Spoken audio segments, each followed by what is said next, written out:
स्थानिक गुन्हे शाखा जिल्हा वर्धाचे पथक पोलीस स्टेशन समुद्रपूर परिसरात अवैध धंद्यांवर कार्यवाही करण्याकरिता पेट्रोलिंग करीत असताना त्यांना मिळालेल्या गोपनीय माहितीच्या आधारे मौजा वायगाव हळद्या येथे राहणारी छाया खोबरे हिच्या राहत्या घराची झडती घेतली असता झडती दरम्यान घराच्या आतील रूममध्ये कोपऱ्यामध्ये 4 खरड्याच्या खोक्यात 3 प्लास्टिक पन्नींमध्ये तसेच फ्रीजमध्ये एका कापडी पिशवीमध्ये देशी दारूने भरलेल्या सीलबंद शिशा मिळून आल्या असून सदर दारूचा माल हा अजय हजारे व साहिल डुमार यांनी आणून दिल्याचे सांगितल्यावरून जागीच मोक्का जप्ती पंचनामा कार्यवाही करून आरोपींच्या ताब्यातून देशी दारू कोकण संत्रा कंपनीच्या 90 ml च्या 800 सीलबंद शिशा किंमत 80,000 रुपये व एक सिल्वर रंगाची हेअर कंपनीची फ्रीज किंमत 12,000 रुपये असा जुनी किंमत 92,000 रुपयेचा मुद्देमाल जप्त करण्यात आला।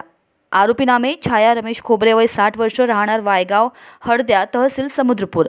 दुसरे अजय हजारे राहणार सातगाव बुटीबोरी, तिसरे साहिल डुमार राहणार समुद्रपूर यांच्यावर पोलीस स्टेशन समुद्रपूर येथे दारूबंदी कायद्यान्वये गुन्हा नोंद करण्यात आला। सदरची कार्यवाही पोलीस अधीक्षक अनुराग जैन, अपर पोलीस अधीक्षक डॉक्टर सागर कवडे यांच्या मार्गदर्शनात स्थानिक गुन्हे शाखा जिल्हा वर्धाचे पोलीस निरीक्षक विनोद चौधरी यांच्या निर्देशाप्रमाणे